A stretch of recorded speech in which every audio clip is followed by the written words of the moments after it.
Hello guys, welcome back to my channel. आज के इस वीडियो में हम पढ़ने जा रहे हैं सिलेक्शन के मीनिंग के बारे में, सिलेक्शन की प्रोसेस के बारे में, सिलेक्शन और रिक्रूटमेंट में क्या डिफरेंस है इसके बारे में, और प्लेसमेंट और ओरिएंटेशन के मीनिंग के बारे में। तो चलिए शुरू करते हैं इस वीडियो को।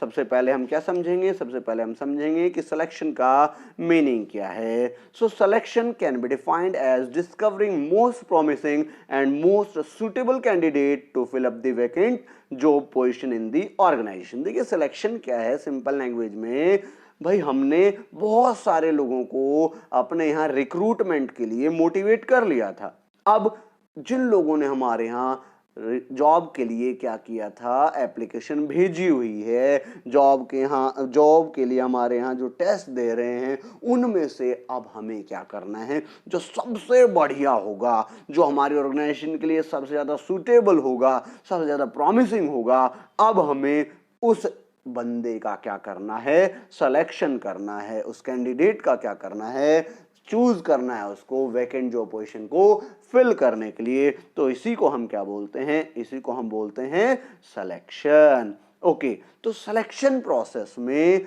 स्टेप्स क्या क्या होते हैं? तो ऐसी प्रोसेस जिसमें हम अपने एम्प्लॉय को अच्छे से रिक्रूट कर पाते हैं, अच्छे से उसको अपॉइंट कर पाते हैं अपनी ऑर्गेनाइजेशन में, उसी प्रोसेस को हम बोलते हैं क्या?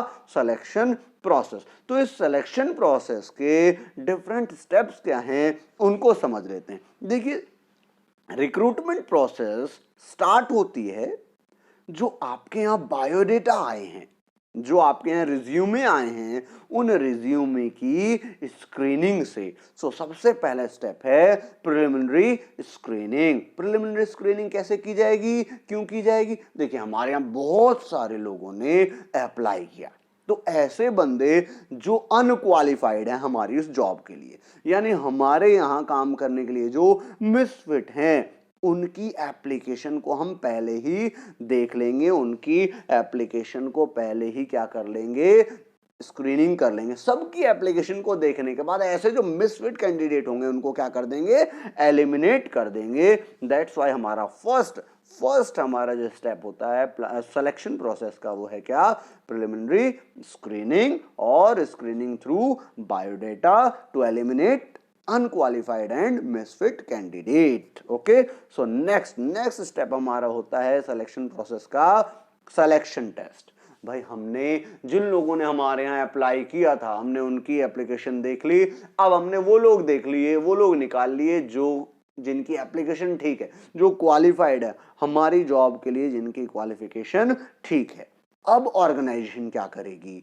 अब ऑर्गेनाइजेशन जनरली रिटन टेस्ट कराती है। किस लिए? So that we can check the practical knowledge of the candidate. अब कई बार ऑर्गेनाइजेशन इसके लिए कुछ टेलर मेड जो बने बनाए टेस्ट होते हैं उनको यूज कर लेती है, कई बार अपने तरीके के वो टेस्ट भी ऑर्गेनाइज कराती है। अब कौन कौन से नॉर्मल टाइप के, कॉमन टाइप के कौन कौन से टेस्ट ऑर्गेनाइजेशन जो है वो कंडक्ट कराती है? सबसे पहले देखिए इंटेलिजेंसी टेस्ट, या हम कह सकते हैं इंटेलिजेंट टेस्ट। वैसे ये होता है इंटेलिजेंसी टेस्ट। इसमें क्या करती है ऑर्गेनाइजेशन? इसमें ऑर्गेनाइजेशन अपने जो एम्प्लॉय होते हैं उनका साइकोलॉजिकल टेस्ट लेना चाहती है, उनका इंटेलिजेंस लेवल चेक करना चाहती है। आपने सुना होगा आईक्यू लेवल चेक करना चाहती है इस टेस्ट में। वो ये जानना चाहती है कि भाई जो पर्सन हम सेलेक्ट करेंगे उसमें सोचने की, जजमेंट करने की, डिसीजन लेने की कैपेबिलिटी है या नहीं है। दूसरे टाइप का जो टेस्ट होता है हमारा, वो होता है एप्टीट्यूड टेस्ट। अब ये एप्टीट्यूड टेस्ट ये क्या है, ये टेस्ट क्यों कर रही है organisation? This test is conducted to find out the potential learning of new job. मतलब हमारा जो एम्प्लॉय है जिसको हम अपॉइंट करना चाहते हैं, उसमें नई जॉब को सीखने का पोटेंशियल है या नहीं है, वो नए काम सीखना चाहेगा या नहीं। क्योंकि देखिए बिजनेस एनवायरनमेंट में लगातार चेंज आते हैं। अब अगर कुछ चेंज आता है तो नई चीजों को सीखने का उसका एटीट्यूड ठीक है या नहीं है, वो नई चीजों को कितनी जल्दी सीखता है, how quickly the candidate can learn new skill and new method. ये टेस्ट जो है ये बताता है कि भाई वो फ्यूचर में कैसे परफॉर्म कर पाएगा। नेक्स्ट हम जो उसका टेस्ट लेते हैं वो लेते हैं पर्सनैलिटी टेस्ट।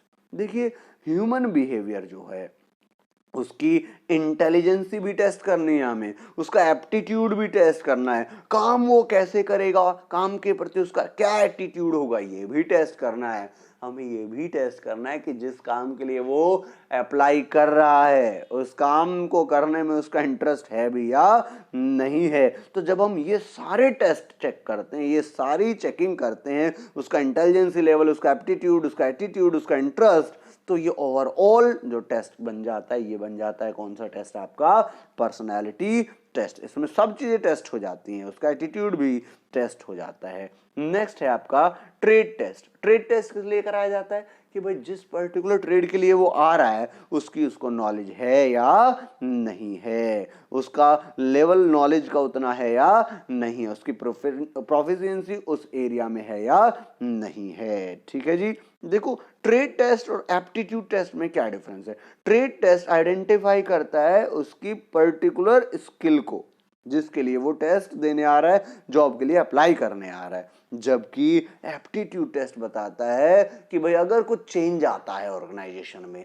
तो उस चेंज में जो नया मेथड आएगा उस मेथड को सीखने के लिए वो तैयार होगा या नहीं होगा, ऐसे स्किल उसके अंदर है या नहीं है। अगला टेस्ट ऑर्गेनाइजेशन जो करती है वो करती है इंटरेस्ट टेस्ट कि भाई जिस टाइप की जॉब के लिए वो आ रहा है उसमें उसका इंटरेस्ट है या नहीं है। अब वो है तो पीएचडी आ रहा है पीओन की जॉब के लिए तो उसका इंटरेस्ट थोड़ा ही होगा उसमें, तो ये टेस्ट भी ऑर्गेनाइजेशन करती है। जनरली ये जितने भी टेस्ट ऑर्गेनाइजेशन करती है प्रेजेंट टाइम में, ये सारे टेस्ट ऑर्गेनाइजेशन एक टेस्ट बना लेती है, प्री मेन ऐसे करके टेस्ट बना लेती है, उसी में क्वेश्चंस डाल दिए जाते हैं रिटन फॉर्म में और उन्हीं के थ्रू ये सब टेस्टिंग कर ली जाती है। देखिए सारे टेस्ट ए बी डी और ई मिलकर के ही क्या बन जाता है, आपका पर्सनैलिटी टेस्ट। इससे जो बंदा ऑर्गेनाइजेशन में आने वाला है उसकी ओवरऑल पर्सनैलिटी को ही हम क्या कर लेते हैं,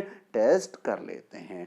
सो थर्ड देखिए हम पढ़ क्या रहे हैं, हम सिलेक्शन प्रोसेस के स्टेप पढ़ रहे हैं। पहला क्या था कि हमने प्रिलिमिनरी स्क्रीनिंग कर ली बायोडेटा की, अब हमने क्या कर लिया, उसका टेस्ट करा लिया, डिफरेंट टाइप के टेस्ट हमने उसके लिए ऑर्गेनाइज कर ली। अब एक बंदा जो सारे टेस्ट को क्या कर रहा है, क्वालिफाई कर रहा है, अब हम उन बंदों को बुला लेते हैं, किस चीज के लिए बुला लेते हैं, इंटरव्यू के लिए। क्योंकि देखिए पढ़ करके टेस्ट पास करना आसान है लेकिन इंटरव्यू अगर बंदा फेस कर लेता है तो हमें पता चल जाता है कि उसके अंदर कॉन्फिडेंस है या नहीं है। सो ऑर्गेनाइजेशन क्या चाहती हैं कि जो बंदे टेस्ट क्वालिफाई करके आए हैं वो क्या करें, अब इंटरव्यू को फेस करें, so that organisation can check out the confidence level of the candidate.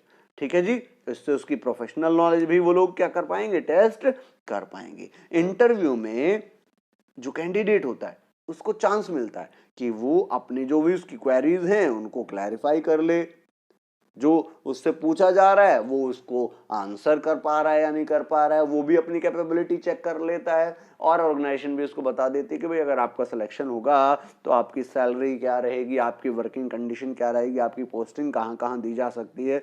ये सब बातें उसके साथ एम्प्लॉयमेंट इंटरव्यू में डिस्कस कर ली जाती है जब लगता है हमें कि भाई कैंडिडेट जो है वो इंटरव्यू में कॉन्फिडेंस से आंसर कर रहा है। तो एम्प्लॉय की भी या जो कैंडिडेट होता है उसकी भी क्वेरीज सॉल्व हो जाती हैं और ऑर्गेनाइजेशन के साथ भी उसका इंटरेक्शन हो जाता है। तो अगर बंदे ने इंटरव्यू अच्छा दिया है तो अब ऑर्गेनाइजेशन क्या करेगी, उसका बैकग्राउंड चेक करेगी, उसके रेफरेंसेस चेक करेगी। कई बार ऑर्गेनाइजेशन क्या करती है, जब आप रिक्रूटमेंट के लिए फॉर्म भरते हैं ना उसी में मांग लेती है आपसे कि आप 2 बंदों का रेफरेंस दीजिए जो आपको अच्छे से जानते हो। कई बार वो 2 गवर्नमेंट एम्प्लॉय का रेफरेंस आपसे मांग लेते हैं। तो फिर ऑर्गेनाइजेशन क्या करती है, वो जो कैंडिडेट है जिसने क्वालिफाई कर लिया है इंटरव्यू उसका रेफरेंस चेक करती है, उसका पर्सनल कैरेक्टर चेक करना चाहती है।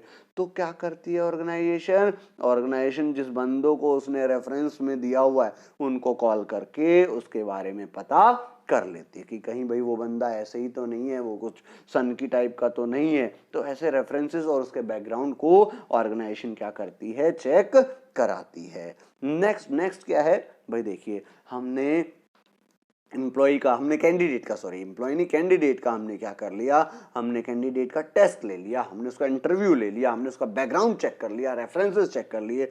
अब हमें ये देखना है कि वो बंदा हमारे लिए फिट है, तो भैया क्या करो, उसको सेलेक्ट करने का क्या कर लो, डिसीजन ले लो। So fifth step is selection decision. The candidate who pass the test, interview and references check are included in the selection list. अब हम क्या करेंगे, एक लिस्ट बना लेंगे कि भाई इन बंदों को हमने अपनी ऑर्गेनाइजेशन के लिए क्या किया है, सेलेक्ट किया है। And the manager select the most suitable candidate from the list. अब जो लिस्ट बनाई है उसमें से भी अगर आपको और कम करने हैं कि भाई मान लीजिए 50 लोग ऐसे हैं जिन्होंने सारे टेस्ट पास कर दिए, सारे इंटरव्यू पास कर दिए, अब हमें चाहिए तो उसमें से 25, तो उन 50 में से अब 25 कौन कौन ज्यादा प्रॉमिसिंग है, कौन कौन ज्यादा सुटेबल है, मैनेजर उनकी लिस्ट बना लेगा।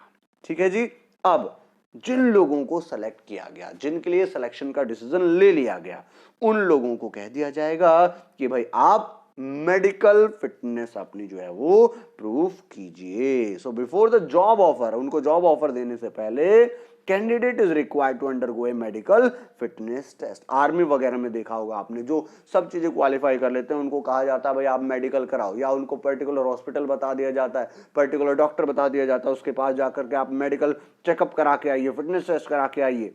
या कुछ जॉब ऐसी भी होती हैं जिसमें आप अपने आप जाकर के किसी भी मेडिकल ऑफिसर के पास या डॉक्टर के पास आप जाओगे और उनसे आप फिटनेस सर्टिफिकेट लेकर के उस मेडिकल सर्टिफिकेट को आप क्या कर दोगे, जमा करा दोगे। तो इससे आपकी मेडिकल एग्जामिनेशन पूरी हुई मान ली जाती है। नॉर्मली जो फिजिकल टाइप की जॉब होती है, जैसे आर्मी की बताई, पुलिस की बताई, इसमें फिजिकल टेस्ट करवाया जाता है, फिटनेस टेस्ट करवाया जाता है पर्टिकुलर डॉक्टर के द्वारा। अब जिन बंदों ने मेडिकल भी क्वालिफाई कर दिया, अब उन सब बंदों के लिए हम क्या करेंगे, यानी जिन बंदों ने, जिन कैंडिडेट ने सारे हर्डल पास कर दिए सिलेक्शन प्रोसीजर के, उन लोगों को हम क्या करेंगे, उनका अपॉइंटमेंट कराना है, तो उनके लिए अब हम क्या बनवाएंगे, अब हम उनके लिए एक जॉब ऑफर लेटर बनवाएंगे। यानी इसमें हम क्या करेंगे, इसमें हम उन बंदों को जॉब करने के लिए ऑफर लेटर भेजेंगे। अब जो बंदे क्या करेंगे, जिनके पास job offer letter, call letter गया है, वो बंदे अब हमारे पास एक्सेप्टेंस भेजेंगे, और अगर वो हमारे इस ऑफर को एक्सेप्ट कर लेते हैं तो हम उनके लिए क्या कर लेंगे, हम उनके लिए एक कॉन्ट्रैक्ट बनाएंगे, किस चीज का, एम्प्लॉयमेंट का। So when candidate accept the offer, it refers to signing off contract of employment between employer and employ. मतलब अब कॉन्ट्रैक्ट होगा क्योंकि उसने हमारे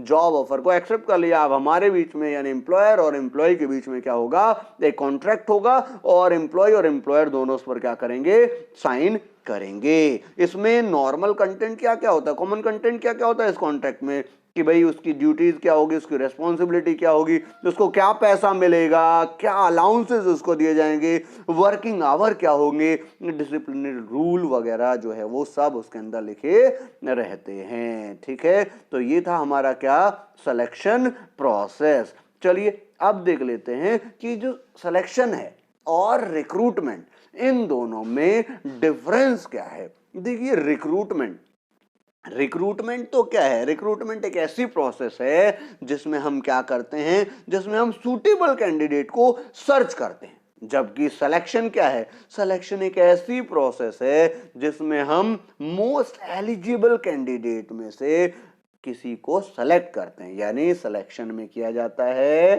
सिलेक्शन एलिजिबल कैंडिडेट्स का, और रिक्रूटमेंट में क्या किया जाता है, ढूंढे जाते हैं एम्प्लॉय जो हमारे यहाँ जॉब के लिए क्या करेंगे, अप्लाई करेंगे।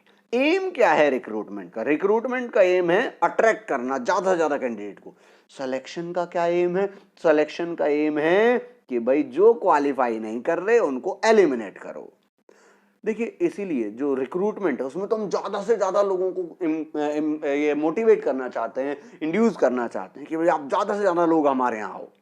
तो ये एक पॉजिटिव प्रोसेस है। जबकि सिलेक्शन क्या है, सिलेक्शन एक नेगेटिव प्रोसेस है। क्यों है, क्योंकि इसमें हर स्टेप पर हम क्या करते हैं, एम्प्लॉयज को निकालते चले जाते हैं। कुछ को स्क्रीनिंग में निकाल देते हैं, कुछ को रिटन टेस्ट में निकाल देते हैं, कुछ को हम इंटरव्यू में निकाल देते हैं। तो इसमें हम कैंडिडेट को निकालते जाते हैं। सो ये एक नेगेटिव प्रोसेस है, नेगेटिव वर्क माना जाता है। रिक्रूटमेंट बहुत ही आसान काम है, इजी प्रोसेस है, बट सिलेक्शन एक कॉम्प्लेक्स प्रोसेस है। चलिए इसी वीडियो में हम ये भी समझ लेते हैं कि प्लेसमेंट क्या है। कई बार बच्चे प्लेसमेंट और ओरिएंटेशन में कंफ्यूज होते हैं। तो प्लेसमेंट क्या है, देखिए प्लेसमेंट क्या है, जब जो एम्प्लॉय आपने सेलेक्ट किए हैं, जो कैंडिडेट आपने सेलेक्ट किए हैं, उन सेलेक्टेड कैंडिडेट्स को जॉब पोजीशन पर ऑक्यूपाई कराना ही क्या है, प्लेसमेंट।